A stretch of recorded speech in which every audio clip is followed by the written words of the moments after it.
あたいのマシンが火を吹くぜ。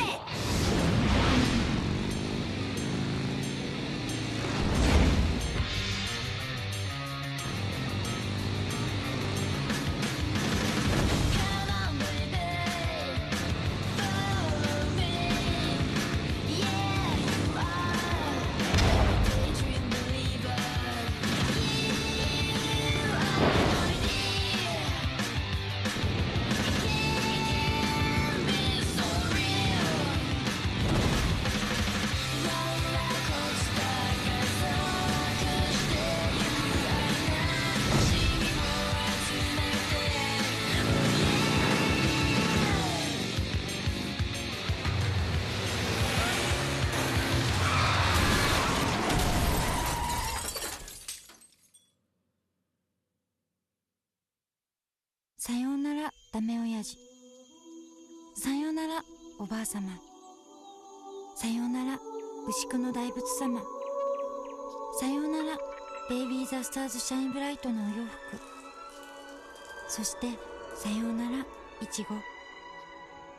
今更言っても遅すぎるけど、できれば私はロココ時代のオフランスに生まれたかった。ってわけにもいかないので、時間をちょっとだけ戻します。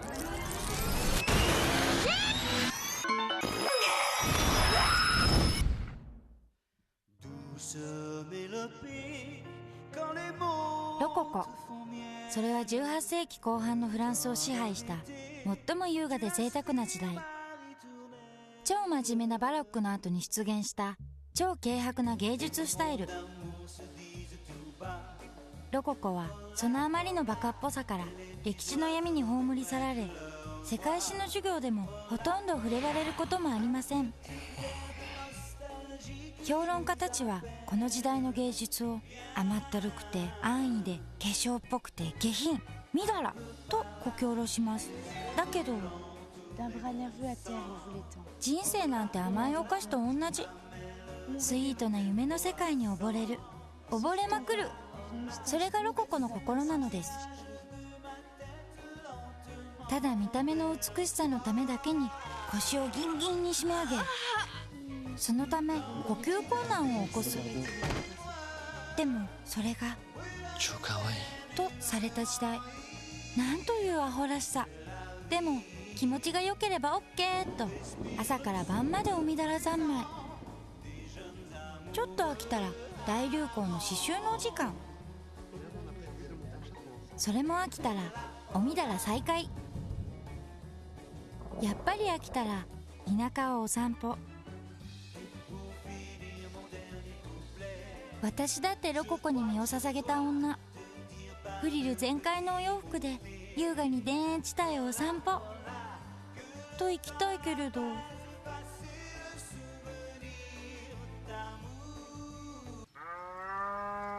ダメ、無理。だってここは21世紀の茨城県。その名も下妻。田園というよりただの田んぼ。私はここで生きてるんです。けっ、うんこ踏んじゃっ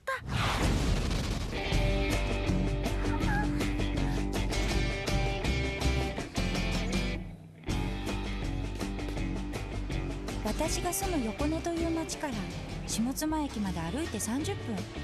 自転車なら早いのだけれど、そんなのダメ。だって美しくないんだもの。ロリータがママチャリを漕ぐ姿なんて。お、龍ヶ崎さんとこのお嬢ちゃんじゃねえの。相変わらずヒラヒラしてって。どこまで行くの？ちょっと東京まで。東京まで何しに？お洋服を買いに。服買いになんでわざわざ東京まで行くの？俺ジャスコがあんのに。ジャスコってスーパーじゃん。なんも知らねえんだなおめえは。下妻のジャスコはスーパーなんてもんじゃねえの。なんだってある。なんもかんも揃ってる。東京のパルコ以上だ。俺このポロシャツもジャスコで908円だよ。これだってジャスコで1500円よ。このブラウスが2800円。これもジャスコ。これだってジャスコ。この町の人間は完全に狂っています。やはり親と子供の会話がないからでしょうか。下妻から東京へはまず常総線というローカル線に乗り、取手まで出なくてはなりません。電車は1時間にたった2本。それとあと会話、これが大切かなと思いますけどね。では電車が来るまで私のプロフィールでも。ご覧ください。私が生まれたのは下妻ではなくて、もちろんフランスでもなくて、兵庫県尼崎のすぐ。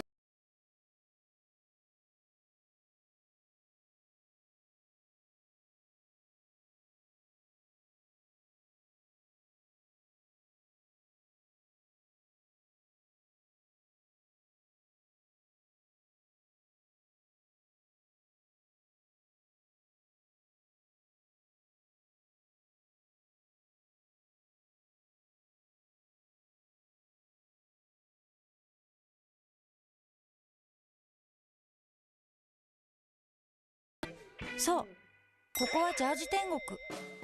私はジャージの国で生まれたのです。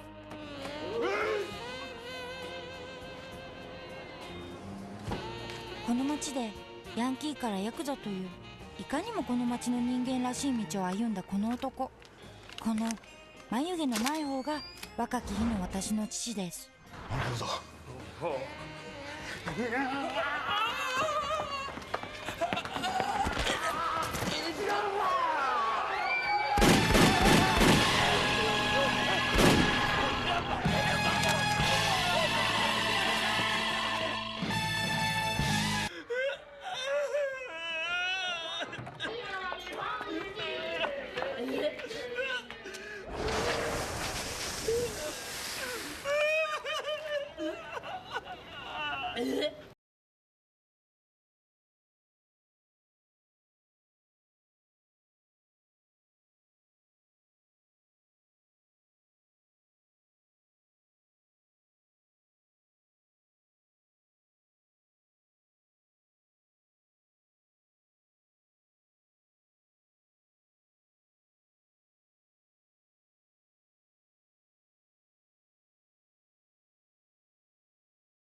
12345ガキのミルク代もうとくわな。あれ誰にと思うとったんかいわ。声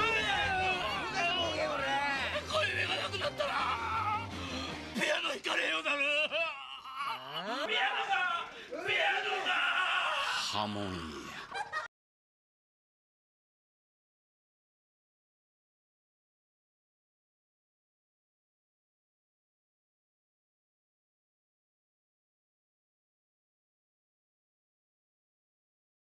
そこから常磐線で上野まで40分。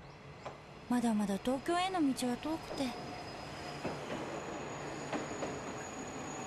私が小学校に上がった春、突然母は家出しました。しばらくして離婚届が郵送されてきて。何してくれとんじゃもんけ。だけど私は母が消えようがダメ親父が泣き叫ぼうがだから何って感じ。野生動物たちはただ黙って死んでゆくのです。俺が私は妙に冷めた無慈悲な子供でした。死んだ動物たちはあの人はどうしようもないんよ。何やっても中途半端。運から見放されてるんや。新しいお父さん、ものすごい素敵な人やね。お酒も賭け事もせえへん。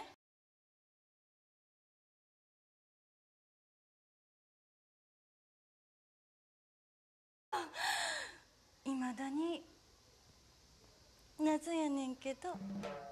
母の相手は私が生まれた時担当してくださった産婦人科のお医者様でした。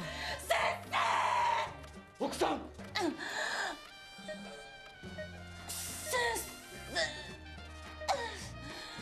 奥さん。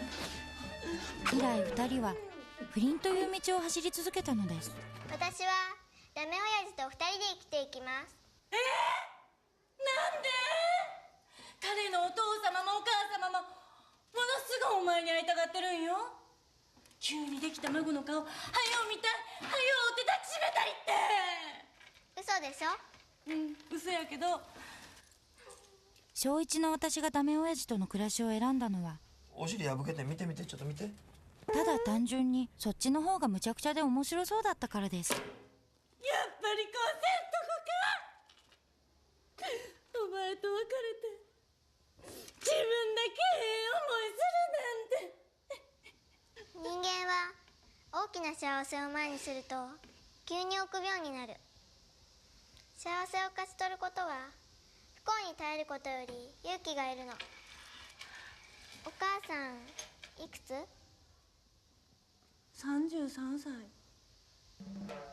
ギリだと思う。一人の女が幸せをつかむには絶対に手放しちゃダメ。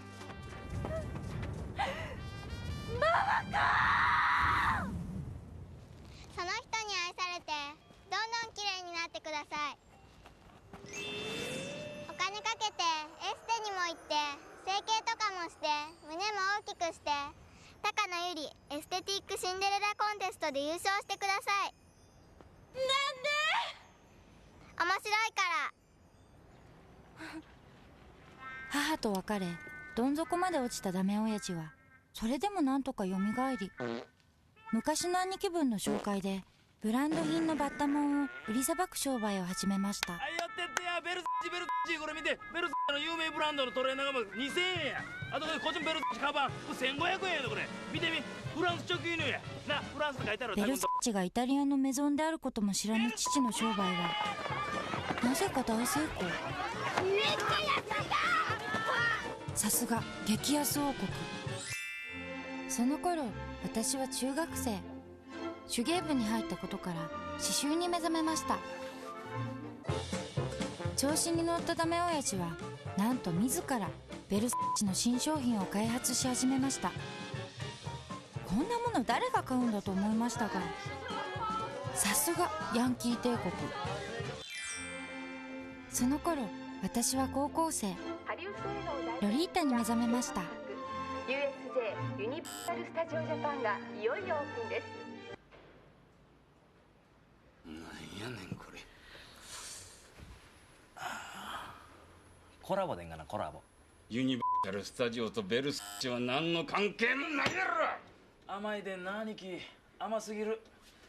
わしもこうやって今アパレルの仕事やらせてもらってますやろ。しやから今ファッション業界で何が一番かいんか手に取るように分かるんですわ。兄貴、今はね、若い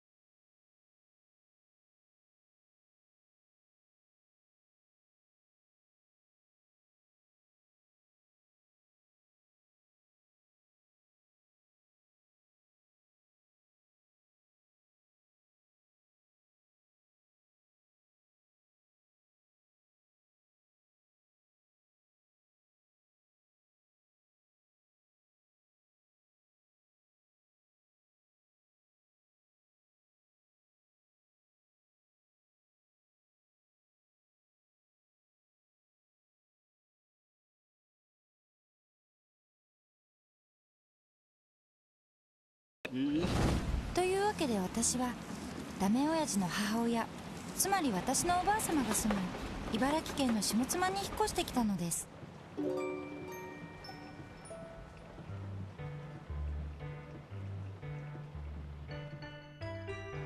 上野から山手線で渋谷、そこから東横線で代官山、そこに私の大好きなメゾンベイビーザスターズシャインブライトがあります。いらっしゃいませ。高1の夏、大阪梅田で初めてベイビーのお洋服に遭遇。私は一発で即死。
甘えるのが趣味になっているのです。それでもさすがダメ親父の母親。若い頃は喧嘩上等の悪で、左目はその頃の喧嘩で失ったらしく。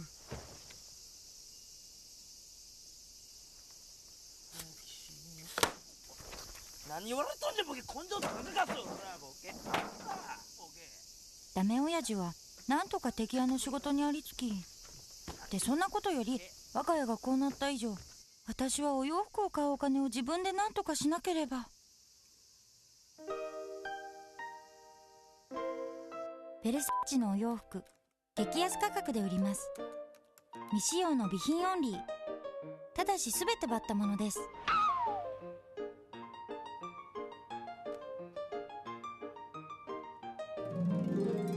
龍ヶ崎様、ベルサーチのものをどうか譲ってください。どうしてもベルサーチが欲しいので、どうか何故お願いします。どうか何故って、字は下手だし、ほとんどひらがなだし、ジュースこぼした後ついてるし、多分小学生か中 1？ 私はその女の子、白百合いちこちゃんにお返事を書き、住所も近いし、私の家で商品を見てもらう約束をしました。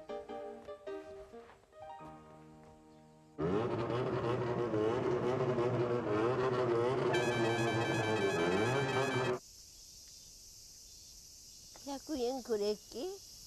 何買うの？ねるねるねるね、青りんご味。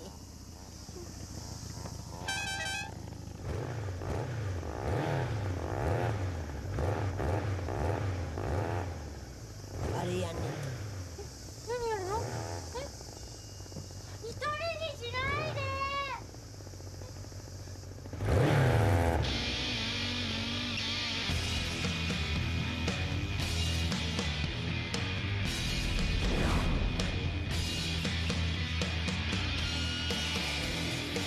スケバンじゃん。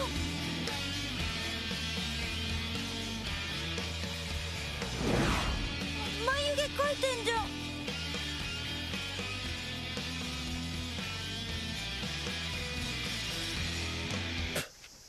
つば吐いた。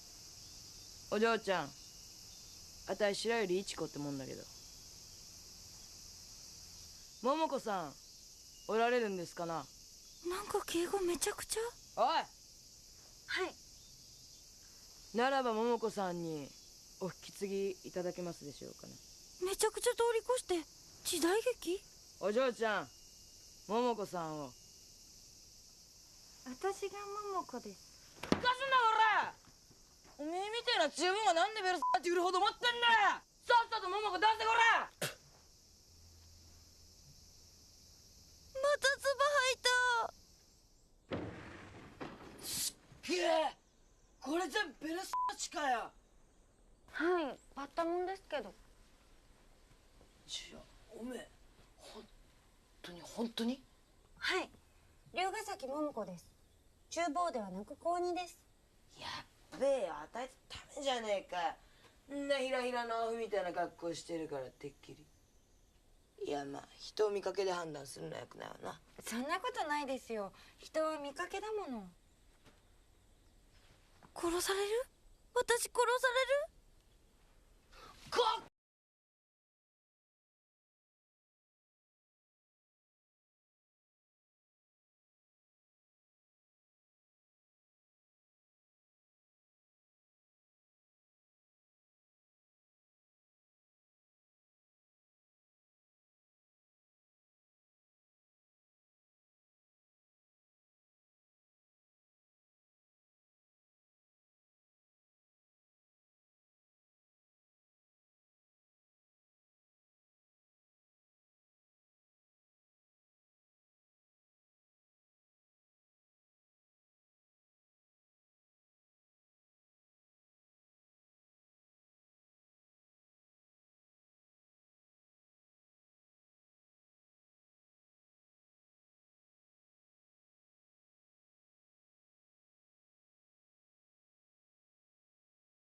な。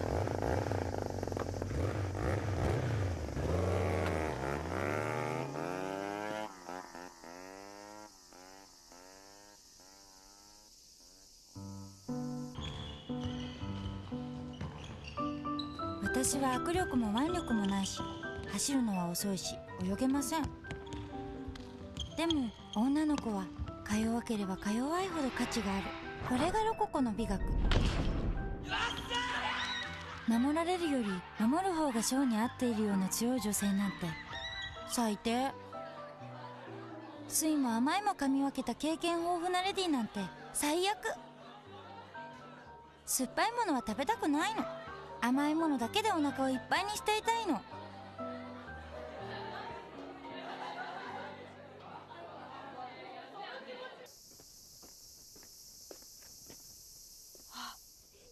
きれい。花きれい。うっせよ。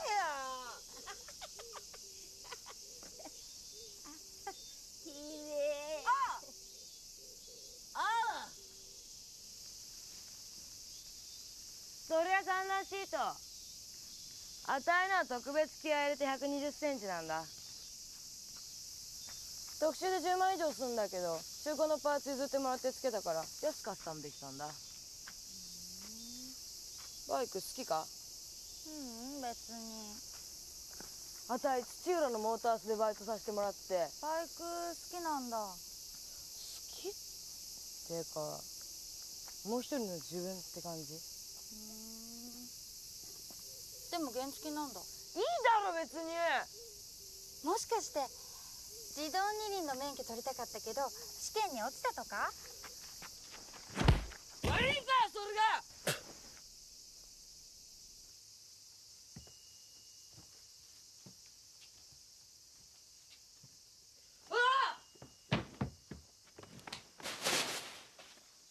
これまだ現役かよ。おばあ様のバイクですけど何か？ DJ1R 岩井ホンダが80年代に出した幻のモデルだぜ。まだ生きてんのあったんだ。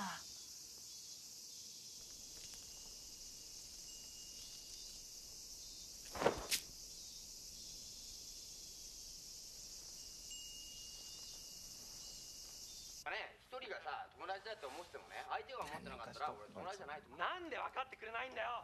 それからもそのヤンキーはちょくちょく私の家にやってきて、あたいバイク屋になりてんだ。この前モータースの親父に話したんだ。マジで修行して。知ったら親父の野郎、あたいが高校ちゃんと卒業したら考えてやるって。マジ感激したよ。いろんなことを勝手に喋って。おめえ卒業したらマジどうすんだ？働くのか？労働は趣味じゃないから。あねえこと言ってんじゃねえよこら。世の中っていうのはマジ食うか食われるかなんだぞ。勝手に一人で熱くなって。私は彼女がなぜ私にそんな話をするのか不思議で仕方ありません。人が人と関わるということが私にはよくわからないのです。なんで分かってくれないんだよ。人間は一人なの。一人で生まれて一人で考えて一人で死んでいくの。人は一人じゃ生きられないなんて。だったら私は人じゃなくていい。ミジンコでいい。寄り添わなきゃ生きられない人間よりもずっと自立してるもの。じゃあ友達や恋人は？親や子供どうすんの？なもん私には社長、係長、飼育係、管理人という肩書きと同じなの。それ以上の意味なんて全然ないの。かわいそう。あなたってかわいそうな子。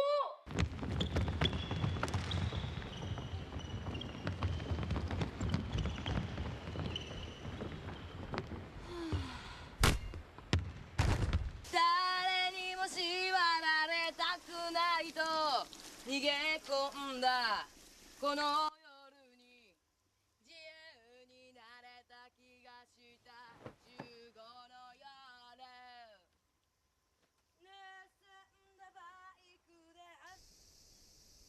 何人くらいいるんですか、ポニーテールって。7人。やば。もしかしておめえうちのチーム入りてんのか？いえ、全く。まずは免許取んねえとな。それとそのひらひらの服もダメだ。うちのチームは走り専門、喧嘩上等、真な薬は一切やらねえ。一品に迷惑はかけねえよ。入りませんって。あと男関係にだらしねえやつも入らないもん。何を迷う必要があんだよ。迷ってなんてないもん。私はヤンキーになんてならないし、バイクも乗らないし、喧嘩もしないし、集団行動もしないし、ひらひらも脱ぎません。どうして？かっこ悪いもん。あれ？おめえ今あたいの全人格否定した？もう殺すぞこれ。どうぞ。私殺すぞ。殺せば？唾を吐かないで。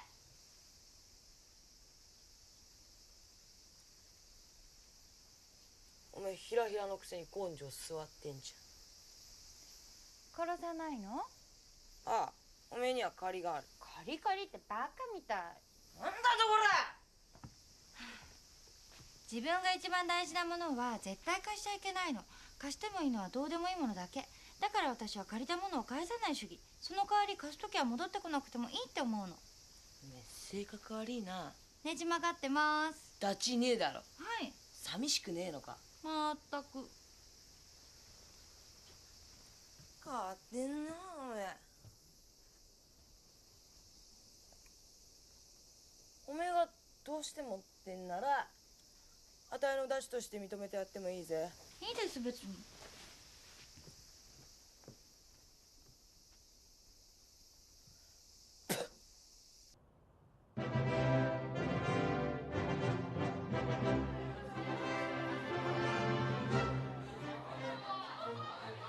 こんな私は多分ずっと一人で。80歳のある日、安アパートで一人ベイビーの服を着て死んでいるのを管理人ロボットに発見されるのであった。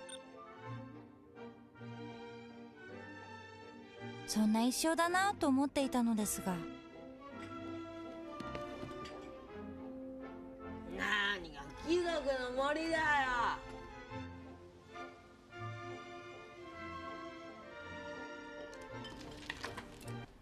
何聞いてんだよ。ヨハン・シュトラウス。知らねえな、あんなバンド。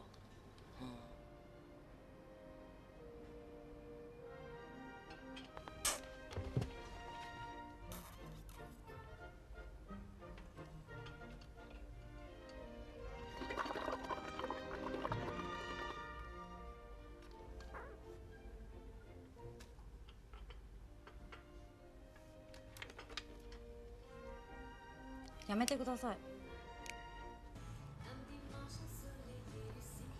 おめえそのひらひらの服どこで買ってんだよ。東京の代官山。ねえ、そういう服ってどこで売ってるの？ジャスコだよ。やっぱジャスコなんだ。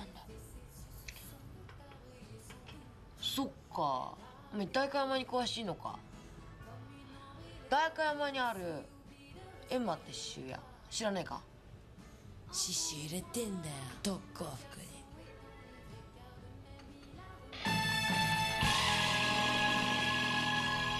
その刺繍ですか。うちの総長の明美さんが今度結婚すんで続上がんだよ。その引退パレードの時に明美さんのために何かしてんだよな。パレード？最後の夜に盛大に暴走すんだよ。続上がる人への与えら流の花もげなんだよ。花もげじゃなくて花向けだと思うよ。どっちだっていいんだよ。向けようがもげようが鼻が痛くなることには違いねえんだからよ。それから彼女は急にマジになって引退する明美さんとの思い出を私に話して聞かせました。ゆっくり1時間以上も。長すぎて飽きちゃうので私が予約します。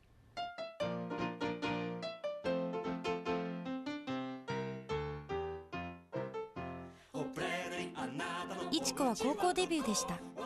中学までは家が厳しいこともあってヤンキーになる勇気などなく、かといって勉強もできず、おまけに気が弱くってクラス全員にパシリをさせられるような女の子でした。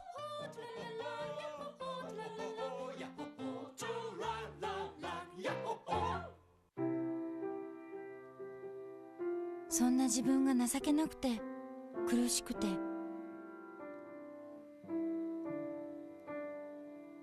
んだバイクで走り出す行く先も。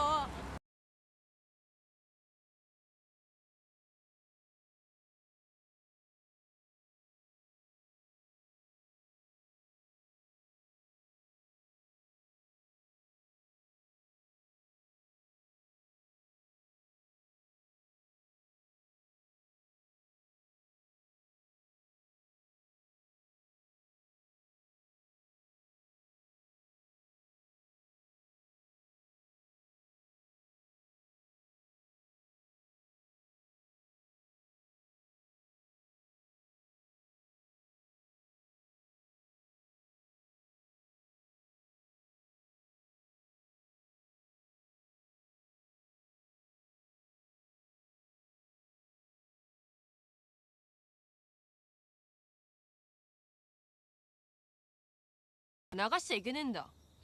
同情されちまうからな。泣くときはよ、こうやって誰もいないとこで泣きな。そして泣いたら泣いた分だけ強くなりな。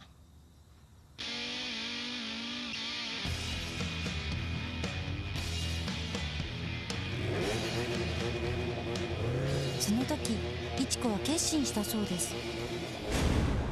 明美さんのようなまぶい女になろうと。いい話だろ。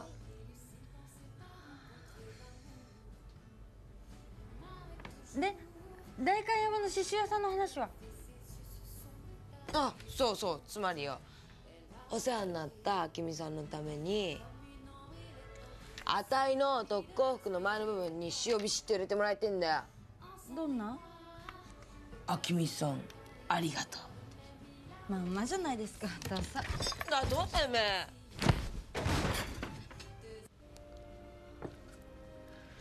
代官山のエマってのは族の間でも伝説の刺繍屋でよ、その出来栄えは神業としか思えないくらいの美しさと細やかさと大胆さと迫力と。見たことあんのその人の刺繍？ねえに決まってんじゃん。代官山のどこ？誰もその店がどこにあるのか知らねえんだよ。じゃあ注文しようがないじゃん。卑弥呼さんがいる。卑弥呼？10年前に神奈川で県内全てのレディースの頭張ってた人がそのエンマの刺繍が入った特攻服着てたんだよ。じゃあその卑弥呼って人に連絡すれば。卑弥呼って人はよ。さらに1時間いちこは卑弥呼という人の物語を私に聞かせました。これがまた長くって。アニメにしちゃうから良い子のみんな我慢して聞いてね。90年代チーマーに勢力を奪われ絶滅寸前だった暴走族は無意味な抗争と犯罪に明け暮れていた。てめえらよしな。出身地不明、年齢不詳、神戸仕送り7回という経歴を持つこの女を人々はこう呼んだ。赤い特攻服の背中には伝説の刺繍や閻魔が入れた金の昇り竜。卑弥呼は神奈川を拠点とするレディースを次々に制圧。特に覚醒剤売春に関わるチームはとことん粉砕された。薄汚いことは大嫌いさ。後派じゃなきゃ女がしたるぜ。ひろこちゃん、あんたについていく。あんたの配下にあんたのチームに入れてくれ。上も下もありゃしないよ。走りたいやつは一緒に走ろう。あたいも走りたい。あたいもあたいもあたいもレッツゴー。へへへ、てめえの腐れ目俺様がペッしてやるぜ。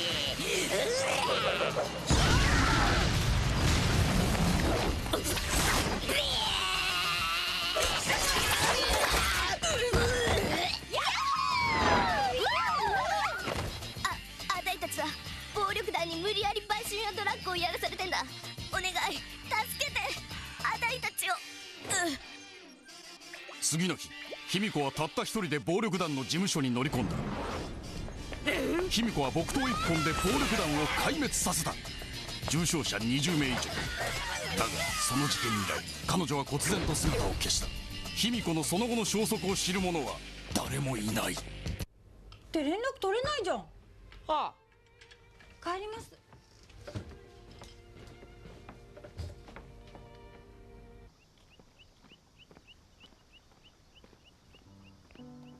小さい時から私は時々自分の体が空に吸い込まれそうになる感覚に襲われます。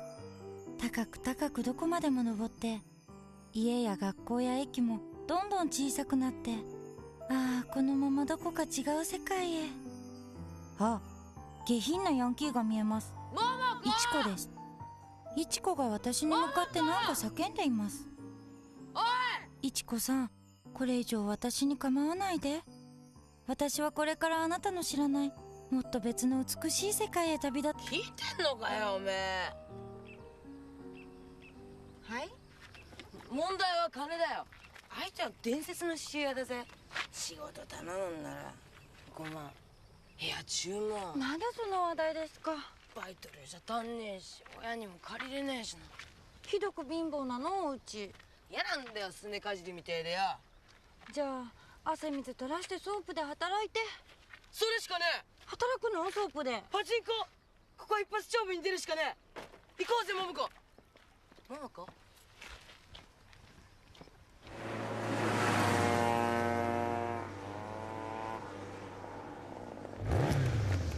行こうぜパチンコ。行くっけねえよ。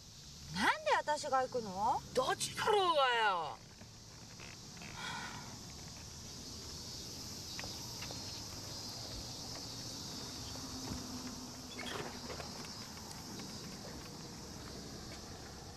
これください。お、イライラのぞちゃん、キャベツ1個おかげありがとう。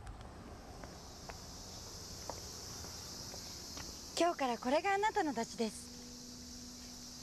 あなたのダチはこの人です。じゃあ。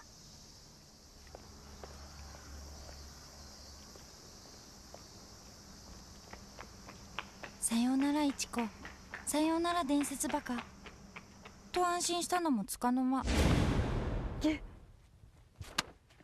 ご意見無用のヤンキーはいきなり私を拉致し、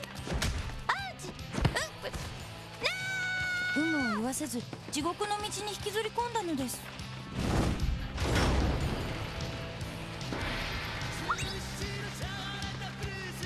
尾崎か。負ける気がしねえぜ。ってダメじゃん。全然ダメじゃん。ああ、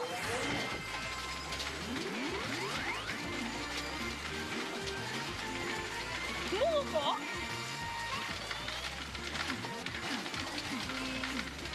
なんだこれ。いやー、おめえマジすげえな。絶対ズルしてる、絶対ズルしてあれ。いらっしゃいませ、いらっしゃいませ。あんたら何使ったか知らねえけどな、ことやるには10年早いんだよ。何因縁つけてやがんだ。怒るぞクソじじい。ロム食われたことぐらい分かってんだよ。悪いけどな、身体検査させてもらうぜ。何言ってっか分かんねえんだよハゲ。見せれ。吉田。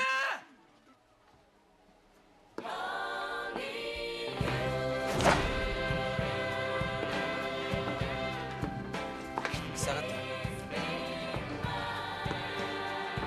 この子たちは何もやっちゃいねえよ。俺が見てた。リュウジだ。リュウジ？あいつが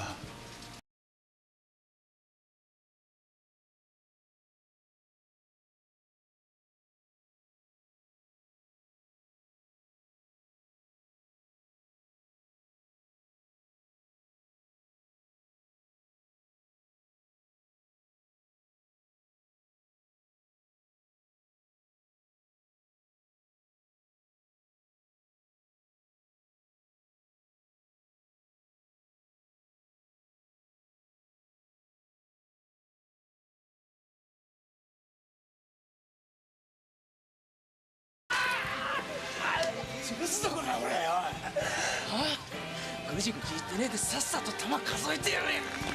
ああ、おっさんサンキュー。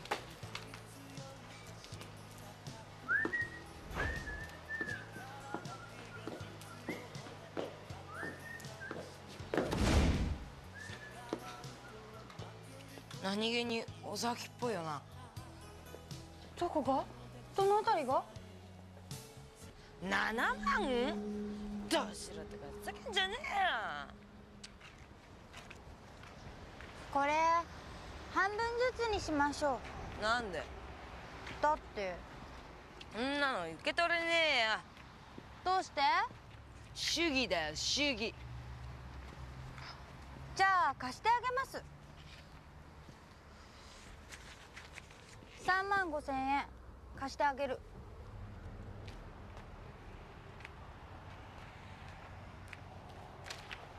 おめえってやっぱ変わってんな。うん。でもあたいは借りたもんは必ず返す。主義ですか？ねえいちこさん、本当はいちごでしょ？この間いちこさんの携帯にかけたらお母様が出て「いちごは今お風呂に入ってる」って。確かにいちごって言った。私確かめたもん。なんで隠すの？そんな名前でヤンキーやってられっかよ。いちごさん。うっせえてめえ、二度とその名前口にしてみろ。いちごさん。ボコるぞ俺。いちごちゃん。マジ殺す。うれ。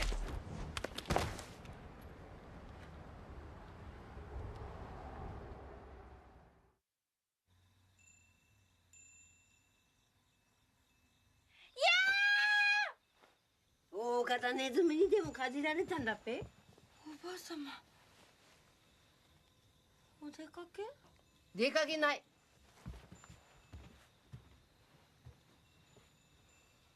罰だと思いました。ヤンキーと付き合い、パチンコなんかにうつつを抜かしていた私へのロココの神様からの罰だと。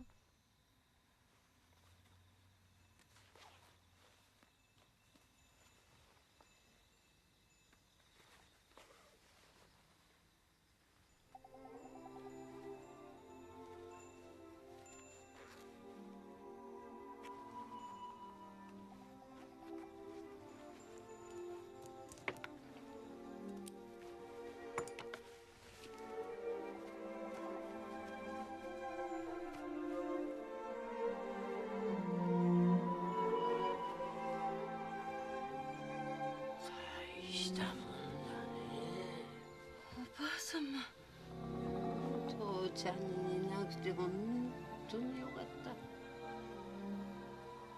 人間にはそれぞれ器ってのがあってよ。おめえの父ちゃんの器はちっちゃくて汚れててひび入ってる。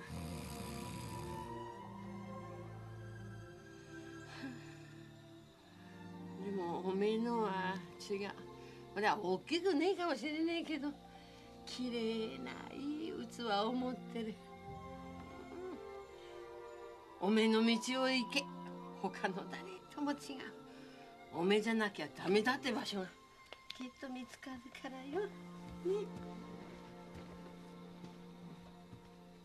おめえにはパチンコの神様が宿ってんだよ。そんなの宿ってないって。やるきゃねえんだよ。やめて話して。桃子、もう戻れねえんだよ。どこに戻れないの？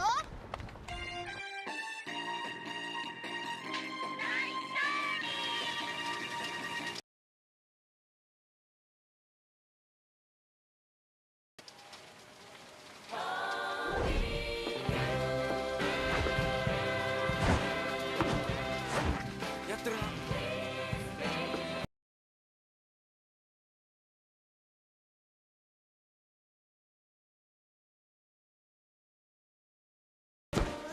お嬢ちゃんはさ、この台の釘を読み違えてるね。ほら、そっちじゃなくてこっちを狙う。触んじゃね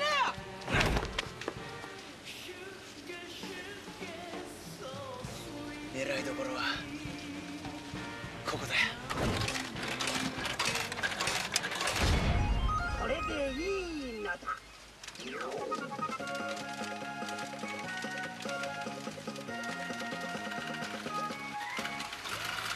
おっさん一体何者だ。それとなんで靴がエナメルなんですか？俺か？俺はただの下っ端極道さ。いや、そうかよ。それで靴がエナメルなんだ。尾崎か。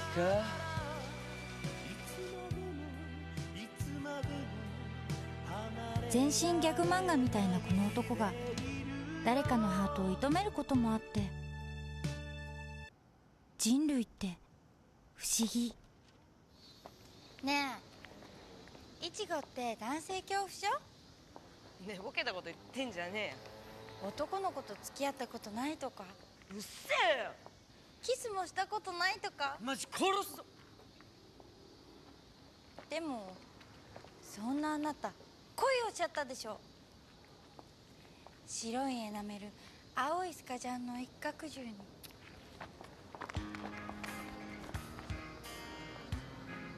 だってあの人と話してる時のイチゴとっても綺麗だったもん。ねえ、それって恋でしょ。恋さ。恋じゃ。恋です。恋だと？恋だ。ダメ、いけないわ。奥さん。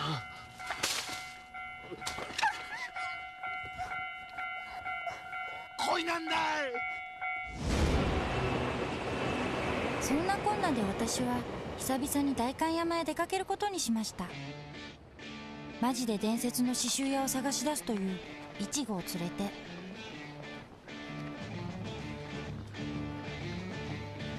何かれてダメかよ。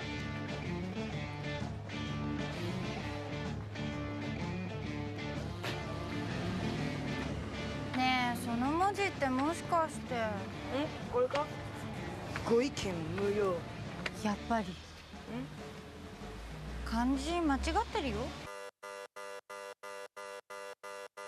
あ、うちのチーム全員この文字背中に入れてんだぜ。笑いもんだ。恥さらしだよ。おめえさえ気づかなかったら丸く収まったのには。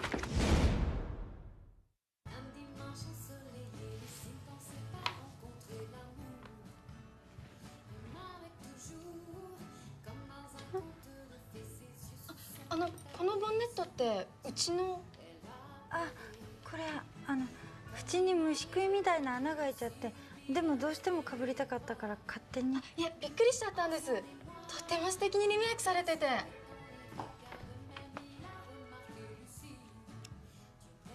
見てくださいよ、彼女のボンネット。この刺繍ご自分で。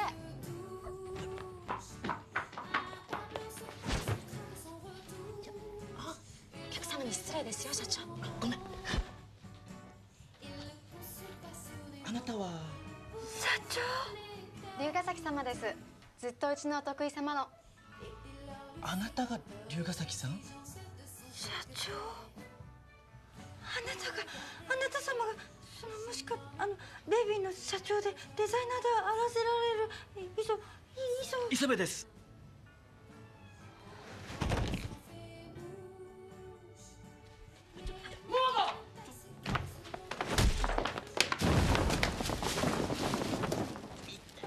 てめえこいつに何した？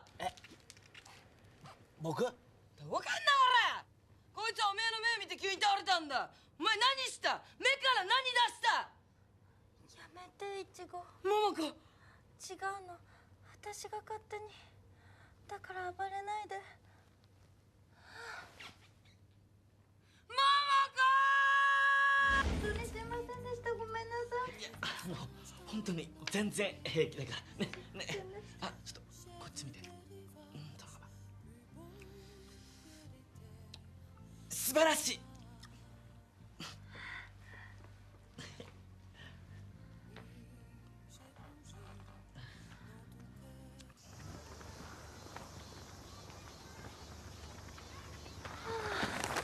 神様。大丈夫かよおめえ。神様に会った。でもしかしておっさん？神様が私に触った。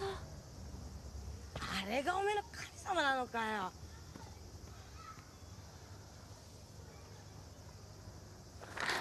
イチゴ、エンマって刺繍屋探しに行くよ。だっておめえそんなん嫌だって。いいの、私なんだか今すごくバカバカしいことしたい気分なの。ほら行くよ。乾かしなとこれ。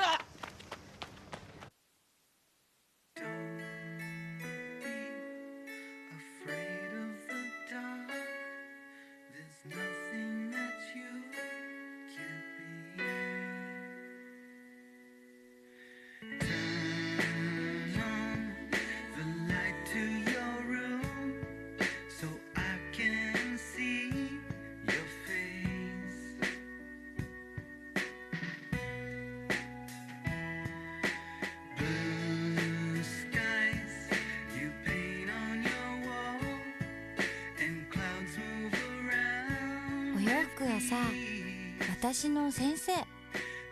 私に生き方を教えてくれるの。素敵なお洋服に出会って、そのお洋服が似合う人になるためにどうすればいいか一生懸命考えてるとさ、答えてくれるんだよね、お洋服が。お前はまだまだこの服を着るには修行が足りないとか、あなたはこの服が似合う人間だと思ってるけど、あなたに本当に似合うのは全然違う、こんな服だよとか。わかんないよね、こんな話。っていうか話全然聞いてないよね。あっ、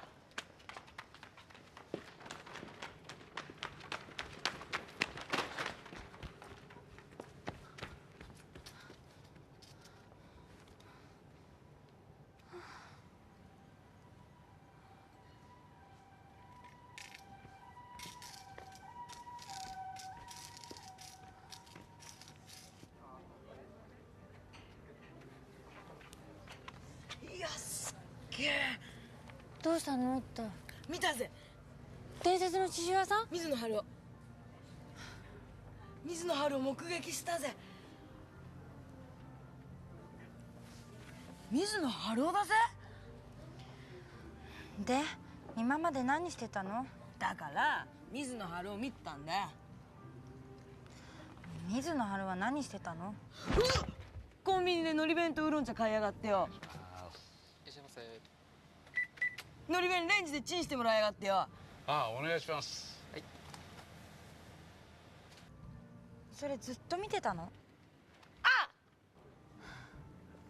ふざけないで。誰のために刺繍屋探してると思ってんの？イチゴのためじゃん。イチゴがどうしてもって言うから。全然見つかんねえし。見つかるわけないよ。あるかどうかもわかんないそんな刺繍屋。絶対ある。だって卑弥呼さんが。卑弥呼？それだって本当にいるかどうかわかんないじゃん。根拠ゼロじゃん。伝説の刺繍屋？伝説の卑弥呼？伝説ってただの噂話じゃん。くだらなすぎて笑う気にもなんないよ。別におめえに探してくれって頼んじゃいねえし。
返すよ。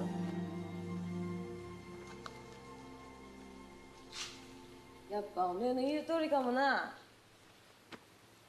いねえのかもな、伝説の刺繍屋なんて。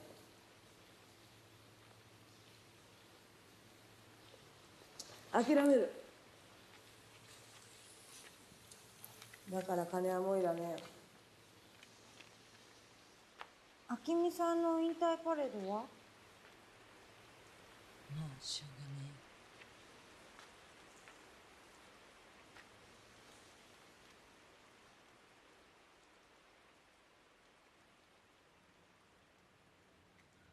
バカ。その刺繍私にやらせてくれない？よかったら私にやらせて。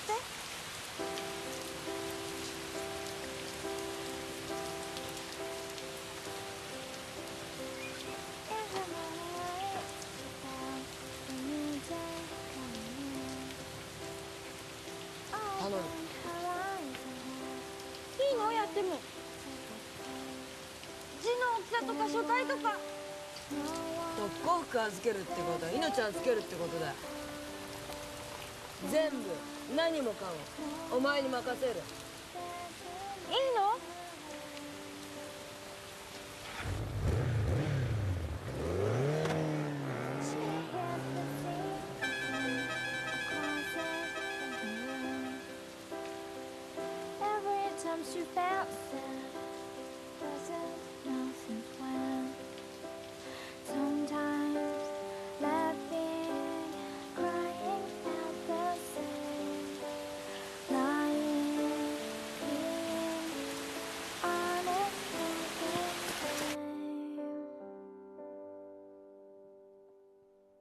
？But then she said, life is getting better now.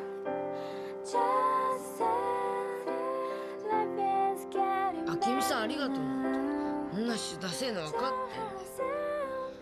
でも渋くなくたってダサくたってそれがあたいの気持ちだからよ。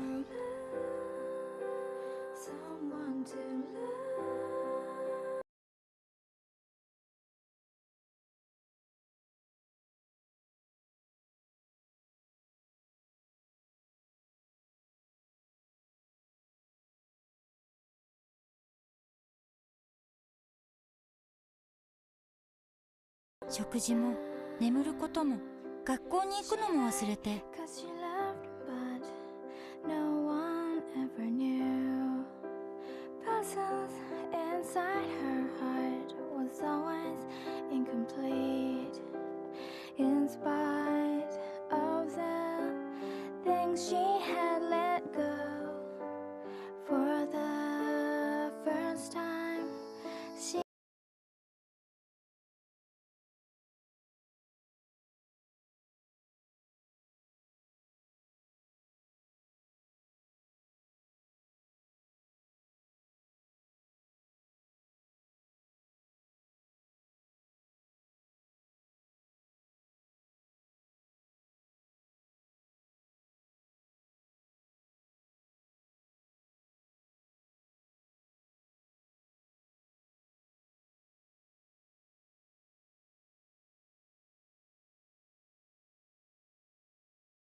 19番浅野ひとみさん、20番西園寺みどりさん。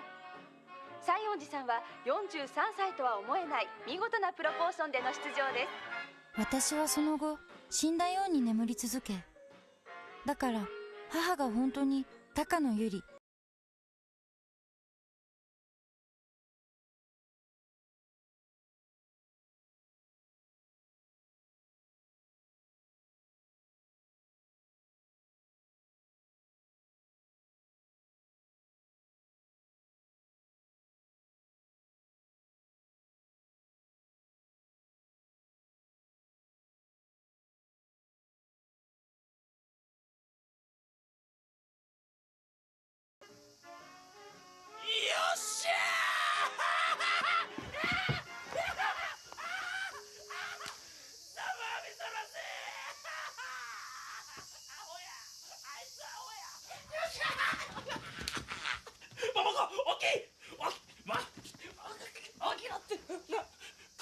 いてはんねんな。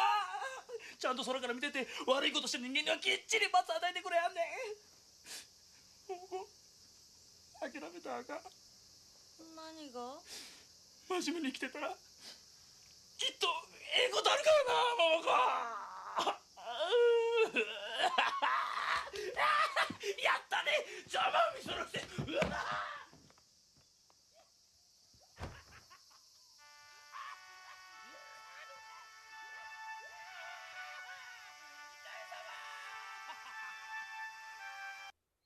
ぜひ龍ヶ崎さんのお力をお貸しいただきたくメールを差し上げました。ベイビーザスターズシャインブライト磯部。神様。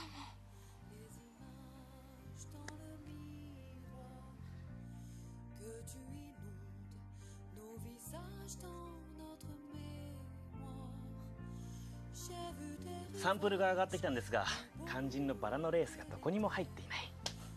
こちらはちゃんと指示をしてるし、レースもちゃんと渡ってる。だからやり直せって言ったんですが、納期が遅れるって。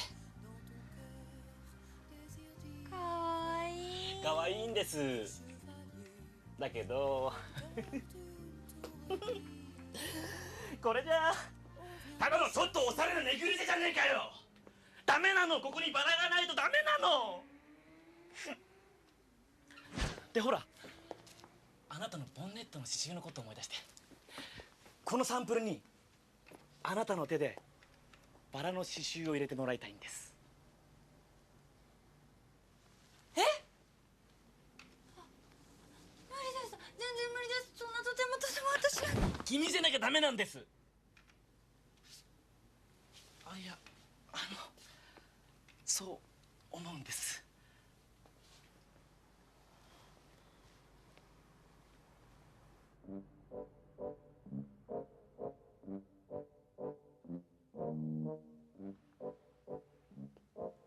リボン刺繍？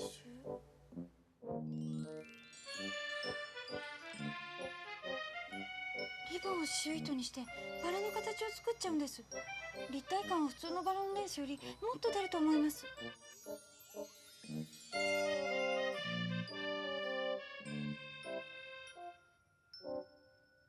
ェザーステッチで草や幅を刺してカットワークで作った花を縫い付けたら面白いボリューム感が出るかも。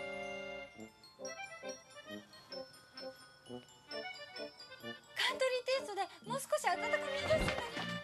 君しかいない。やっぱり君じゃなきゃダメなんです。やってくれるよね。ね。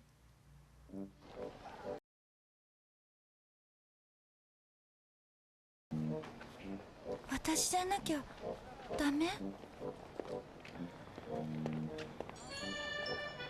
君じゃなきゃダメなんです。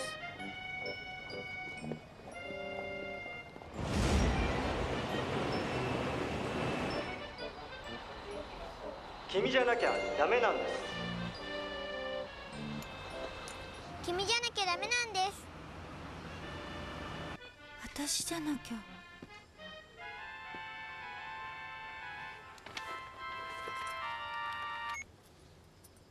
もしもし。いちご？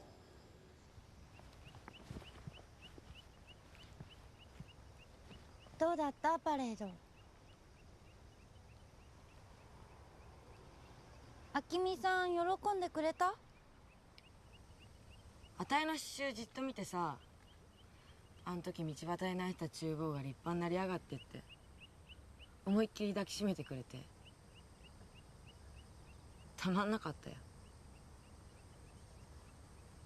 それから明美さん先頭に走りまくって頭の中空っぽになるぐらいぶっちぎって、最後にみんなでロケット花火あげてよ、明美さんありがとうって言ってくれたよ。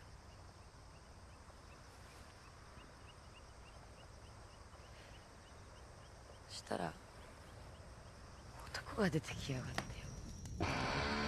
お前の最後の走り見せてもらったぜ。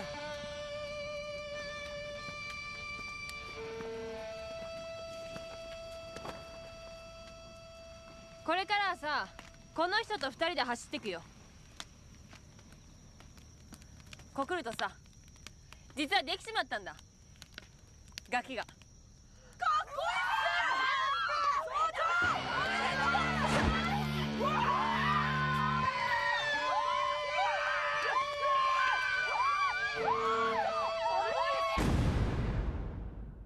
明美さんじゃ勝ち目ねえよ。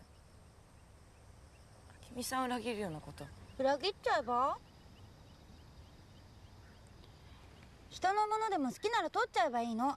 どんな反則を渡すことって自分が幸せならいいじゃん。人は誰だって人を裏切るの。そういう生き物なの。裏切ると書いて人間と読むの。マジかよ。嘘。いちごの初めての恋が終わりました。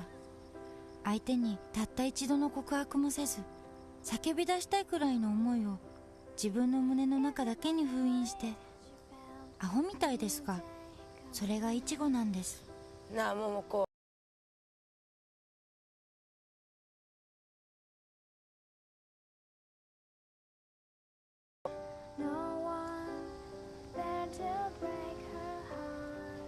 うん。でも今ここには誰もいないよ。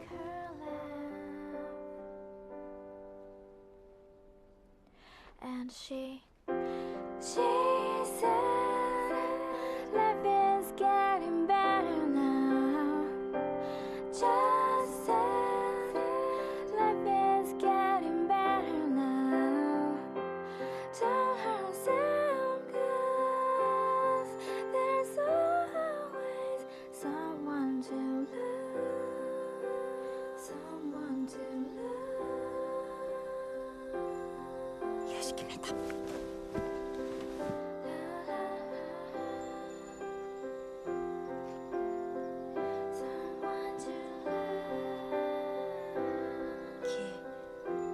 私ビビってる。She lied 'cause she loved, but no one ever knew. Puzzles inside her heart was always incomplete. In spite of the things she had let go. お母さんと別れる時、私はお母さんに言いました。人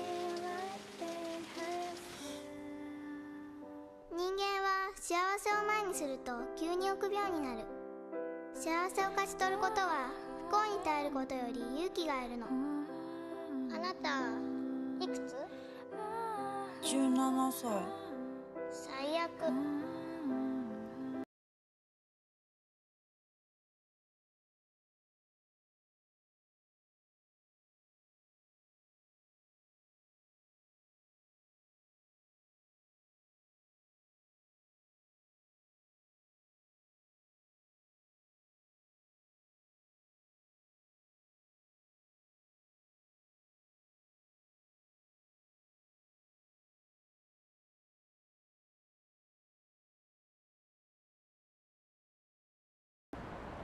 会いたい。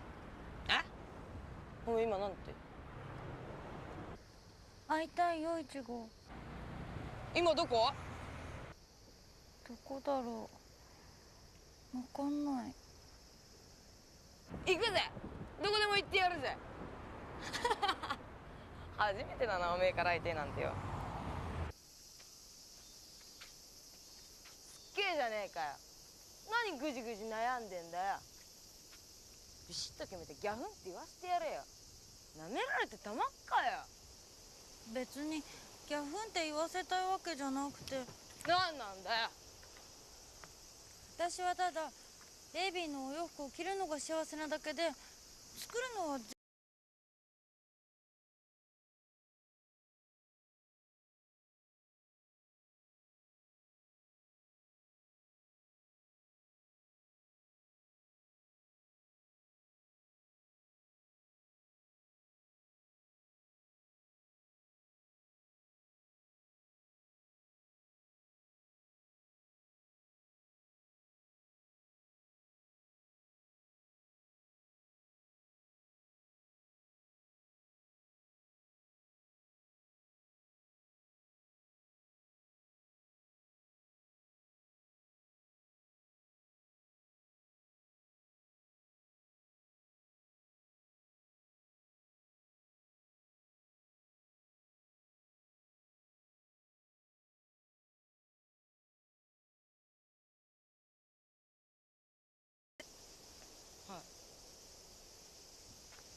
れでけじめがつくの。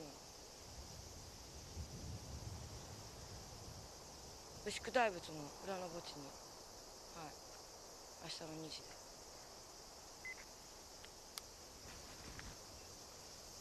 けじめって何？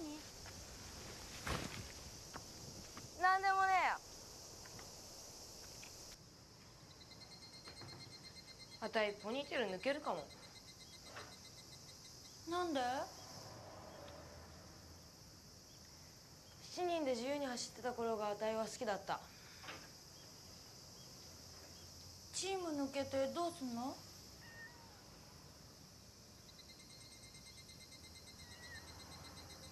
一人で走るよ。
気をつけ。水を吸い込め。来ました。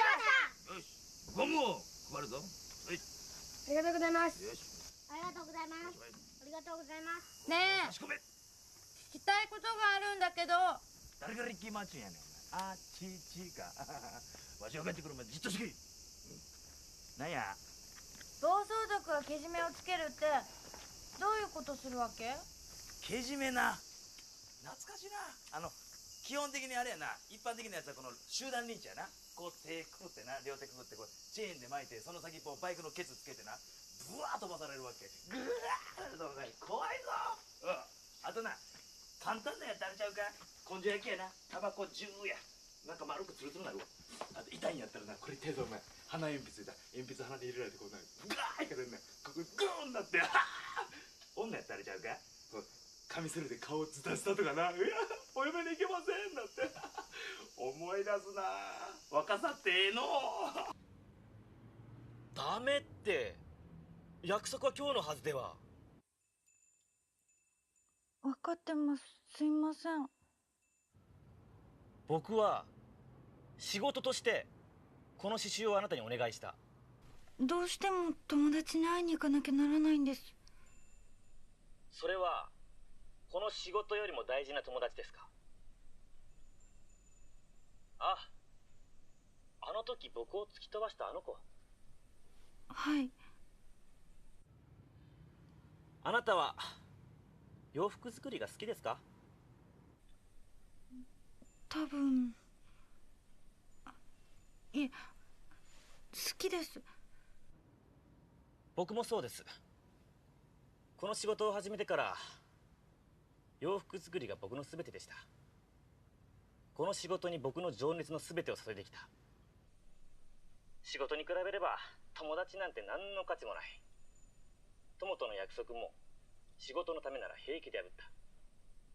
仕事とはそういうものだと信じてきました。すいません。だけど私。だから僕には友達がいません。一人もいません。自分をさらけ出して付き合える人がいません。行ってあげなさい。行くべきです。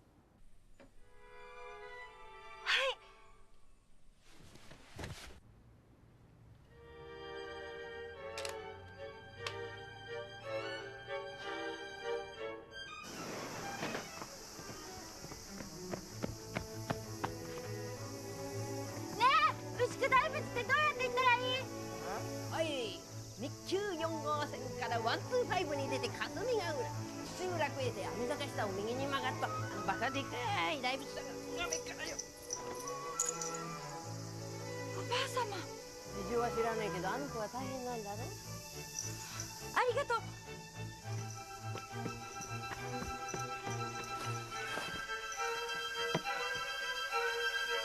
って私運転できないじゃん。あでは痛い。なんで？やれエンジンかかってここを回せば走りだ。自転車より簡単だからよ。お借りします。やっちゃえへん。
絶対に幸せになれへんわ。って何勝手に言ってんの？だって今生まれなきゃ私いちごが動いた。だってうめえこのフリーズマンいちご。こんなに元気に暴れて、この子生まれたがってるんやろか。いちご。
ミコさん、あいつですよ。イチコとつるんでるっつうガキは。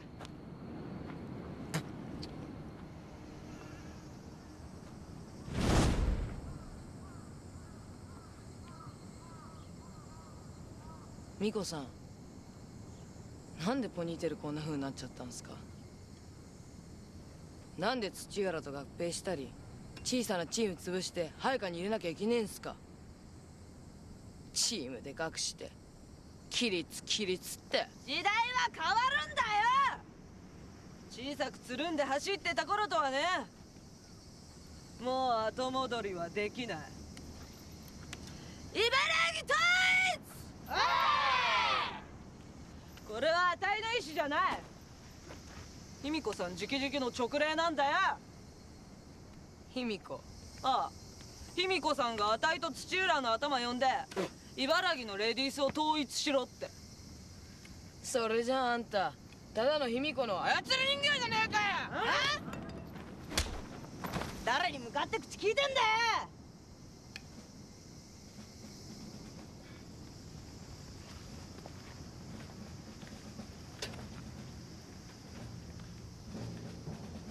みんな世間からつまはじきされてよ。世間体とか常識とかんなもんから抜け出してえからとか入ったんじゃねえのか。だから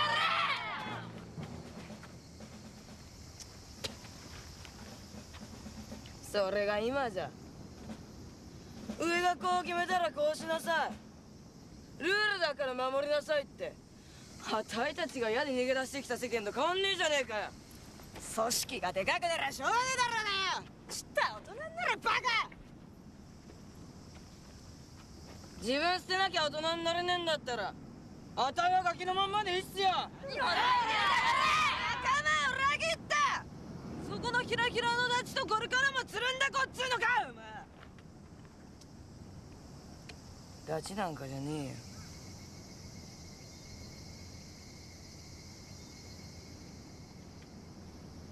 こいつはよ、桃子はいっつも一人で立ってんだよ。自分で決めたルールだけを信じてよ、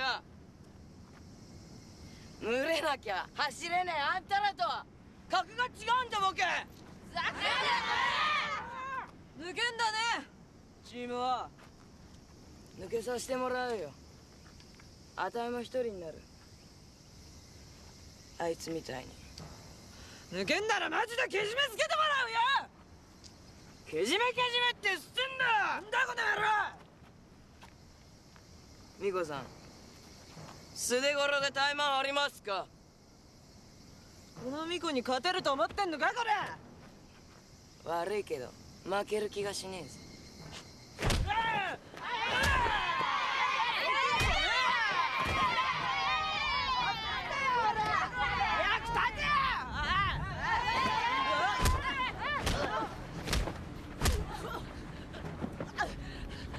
ふざけんじゃねえ。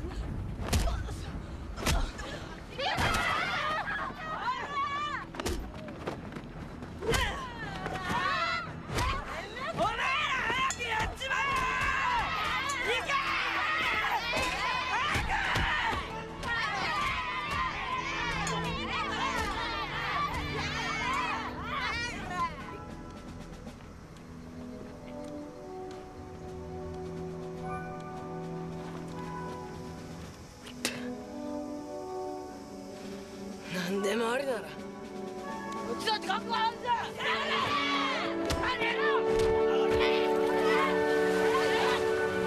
一号。待てよ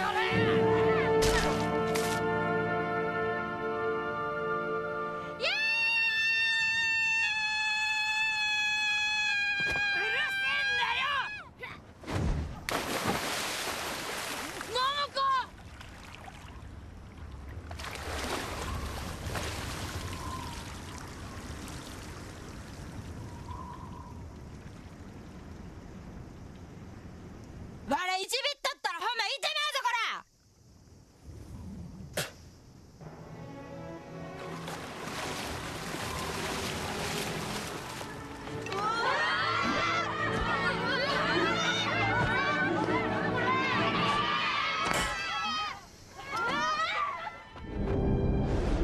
できれば私はロココ時代のフランスに生まれたかった。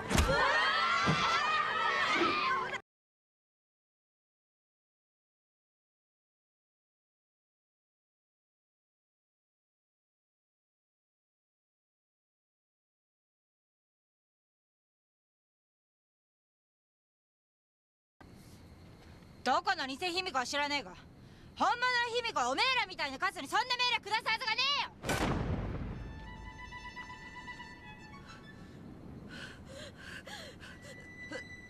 何言ってんだおめえ。本物の卑弥呼知ってんのか。おめえらに直令下したそいつが本物だって証明できんのか。じゃあおめえは卑弥呼さん知ってるっつうのかよ。ああ、当たり前さ。あたいはね、卑弥呼の実の娘さ。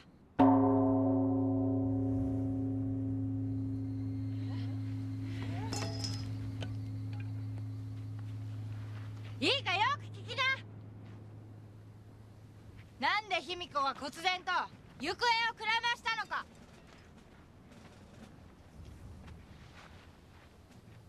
恋をしたのさ。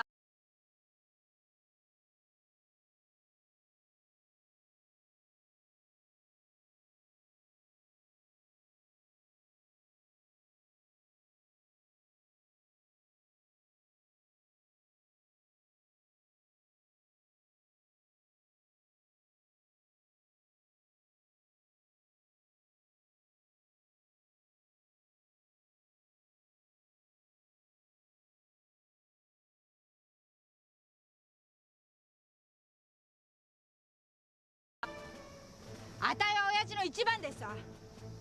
そのあたいが入れた刺繍があれだ。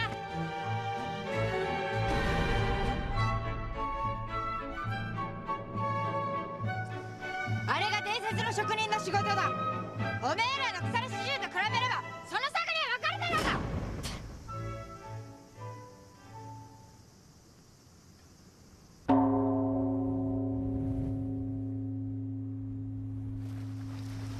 ちょっといいっすか姉さ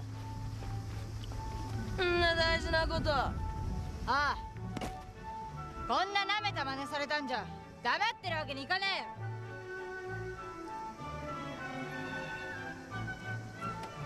あんた卑弥呼の娘敵に回す勇気あんのか。全関東のレディースがあんたの首狙うことになるけど。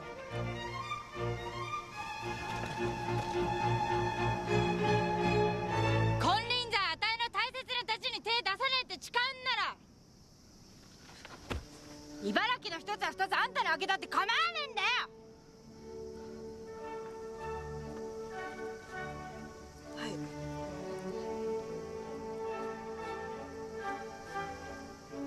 姉さんどうぞ。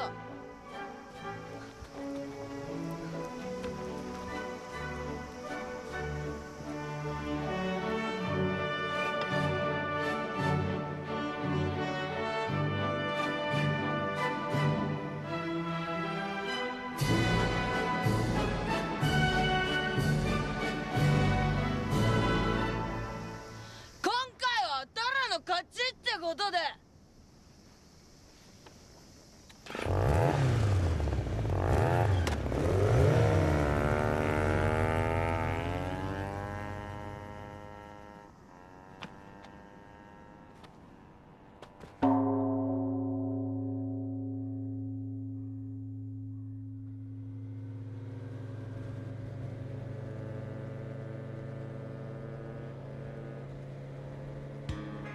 驚いたぜ。おめえよくもあんな大ボラ。気がついたらペラペラ口が喋ってた。でも自分でも不思議。なんであんなめちゃくちゃな嘘通用しちゃったんだろう。本当が入ったからだよ。卑弥呼が巫女たちに命令なんか出すわけねえってこと。巫女たちの嘘をおめえが見破ったから、あいつらそのままおめえの話信じたんだよ。じゃああの話嘘なの？嘘に決まってる。だって卑弥呼なんて女最初からいねえもん。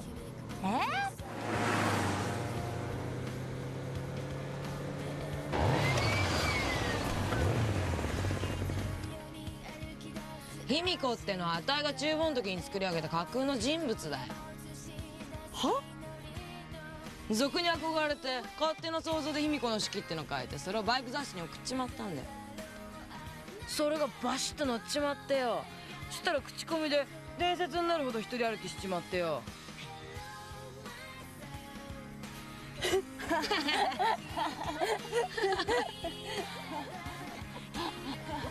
ちょっと待って。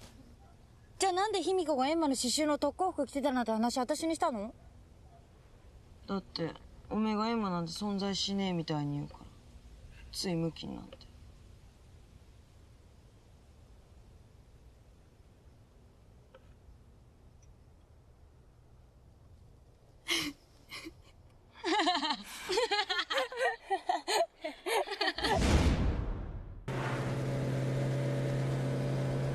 おめえにまたでっけえ借り作っちまった。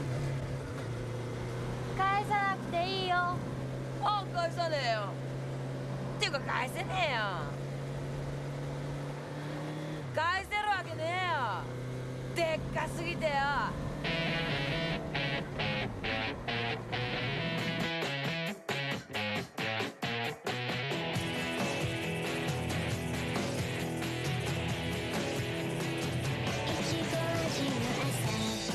その後の話をします。まずは次の日。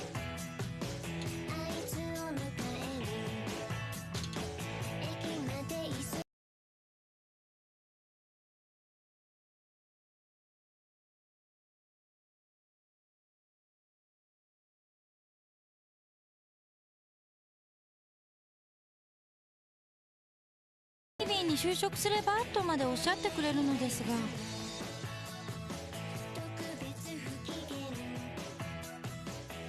私は迷っています。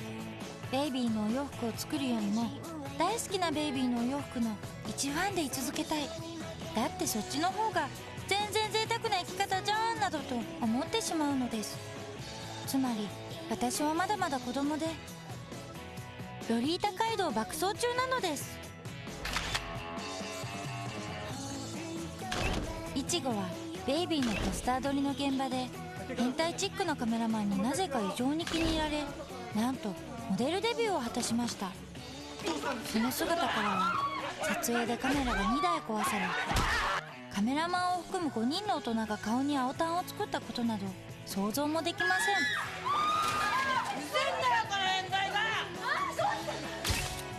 ん。イチゴはとても綺麗でした。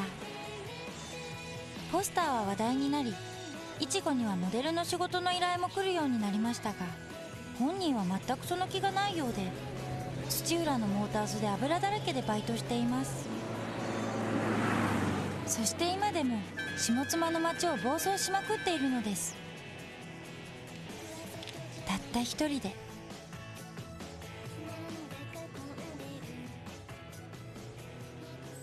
最後にもう一つ、あの卑弥呼伝説に新たなる1ページが加わりました。新たな伝説、それは実は卑弥呼には一人娘がいて、その娘は母の意志を継いで全国統一を目指し、今日本中を行脚している。お供のレディースを一人連れて各地で凶悪なレディースを潰し束ね、そしてなぜかその子は俗には似合わぬレースいっぱいのひらひらの服を着ているというものです。あたいのマシンが火を